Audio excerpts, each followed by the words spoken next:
Neil Carlson here with a bit of breaking news out of Polk County at 2:56 p.m. on a Wednesday.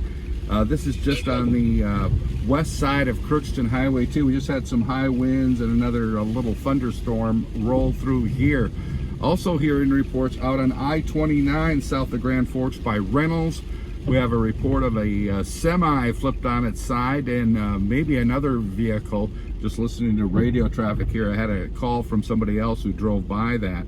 But we had some pretty strong wind gusts roll through the valley here as some thunderstorms kicking up on this Wednesday afternoon. Report of a semi on its side on I-29 over by Reynolds, North Dakota. I'm Neil Carlson reporting for iNews.tv.